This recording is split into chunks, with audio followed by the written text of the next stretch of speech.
Fish,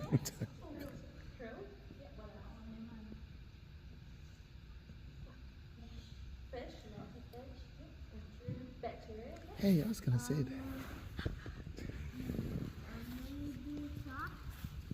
No sharks, it's too cold for sharks. There are lots of birds. Lots of birds. Others are there. Lots of birds. Lots of seabirds, lots of albatross. Has anyone ever seen an albatross? So albatross are like seagulls, sort of, but they're much bigger and their wingspan is like probably bigger than this table. Okay.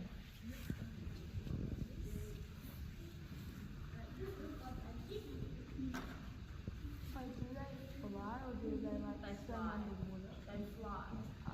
And they also, because there's not a lot to eat down there, like there's fish, but there's also not a lot of meat. So there's not a lot of other animals except for penguins. So often you'll see these big albatross birds trying to eat little chicks as well, little emperor chicks and little Italian chicks. You know, on Bluebird's chips, you know the little penguin that on the front page, of the, like the salt and vinegar chips? Yeah, so there's lots of those penguins down there, Adelie penguins. Yep. What about the money? Yep, lots of those as well. Yep. Adelie. Adelie is the one that you see on the little blue bird. Yep. Antarctica is the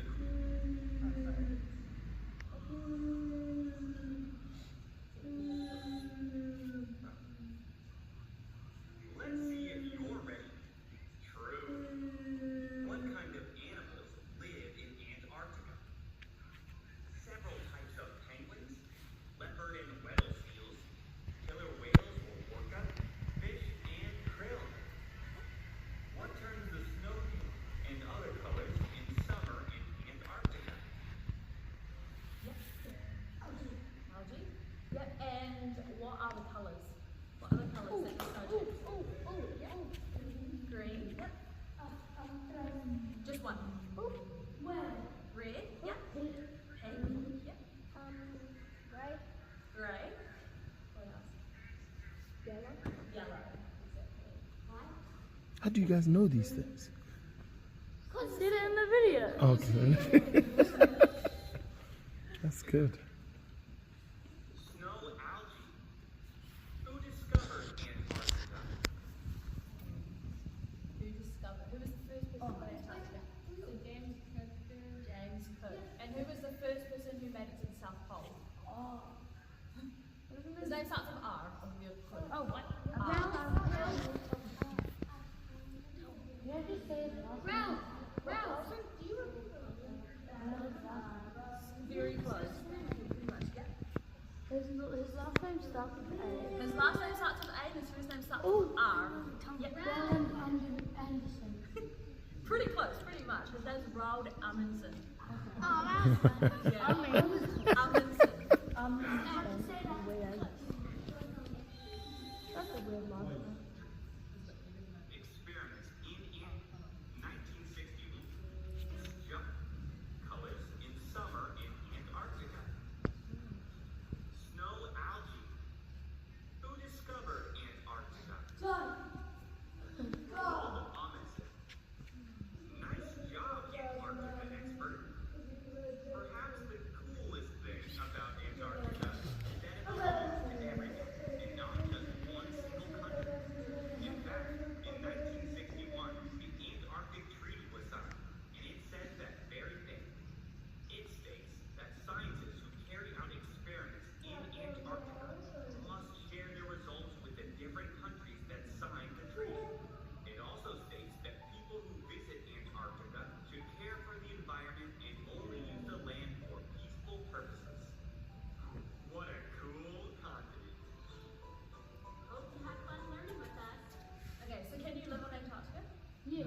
No, No, you can't. You can visit. You can visit. So you can only visit for 3 months at a time max. So if you're a scientist and you go to Antarctica, you're not allowed to stay for more than 3 months. So when you live in Antarctica, there's 2 different types of accommodation. What do you think you can live in when you live in Antarctica? Yeah. Yeah, so a big lab. So those are called stations. So New Zealand station is called Scott Base. Yep, where else? Because when a scientist is going out to a winter, they stay in cabins. Yep, you stay in cabins. So also on the ice, you have like this little orange tent. Yeah. So sometimes you've got to sleep in the orange tents, and you've got to wear about 6 layers when you go to bed. So you've got to wear like lots and lots and lots and lots of big jackets. There's also one other way where tourists sleep. Who knows where tourists would sleep? Yep. In a cave, almost, not quite, but where else? In like the cabin. I'll give you a clue. So the thing that they sleep in, it's really, really big, and there's usually 100 people sleeping on the, starts with an S. Yeah. A fairy. Very close. You're very, very close. Any other guesses? Yeah, a ship. So you would, yeah, No. pretty much a boat, but it's No. a really, really big ship. And listen. So when I went to Antarctica, I stayed on a really, really big cruise ship, and we learned about the Antarctic Treaty. So all these little flags in the middle, does anybody know what any of these 12 flags are? Just one. Yep. Germany. Yep, Germany. Noah. South Africa. Japan. New Zealand. Yep. Argentina. Argentina. Yep. New Zealand. Yep. Norway. Yeah. What's this one? You don't know what that Chile. is? Chile, yeah. What about this one? UK. UK, yeah. What about this one? French. Yep. There you go. No, French. It's France. What is this? It's France. Guys, let's go to France. French. Awesome. You want to go to French? Let's go to French. Fine. All right, carry on. You are going. Yeah, what's French. Norway. yeah, what's this one? New Zealand. Australia. Yeah, Australia. What's this one? New Zealand. New Zealand. Japan. Japan. America. UK. Argentina. Germany. Russia. Russia. Yeah. I told I said it. Noah, behind the yellow line, please.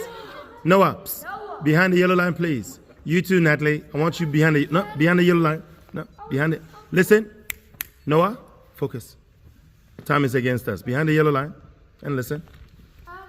Does it order from who signed the treaty first to last? No. So all of these countries here, they were the first, they founded the treaty. They were the first countries to ever sign the treaty. So New Zealand was one of the first countries who ever signed the treaty, and then every single country after this, they signed it after when they found out how cool Antarctica is. Who did you go there with? Was it on with the school or? Yeah, so I went with a charity called Antarctic Heritage Trust, and the Antarctic Heritage Trust have this program called the Inspiring Explorers program. And so what they do is they usually take young people from around New Zealand and Australia, and they take them to islands around Antarctica. So that will be things like South Georgia, Falkland Islands, Macquarie Island, Auckland Islands. And then this year they selected 8 people to take to Antarctica. And what we did is famous explorers like Shackleton, or have you ever heard of Sir Edmund Hillary? He's on the $5 note. So he went down to Antarctica, and him and his friends built these huts there to winter over, because this is before we had stations. And yeah,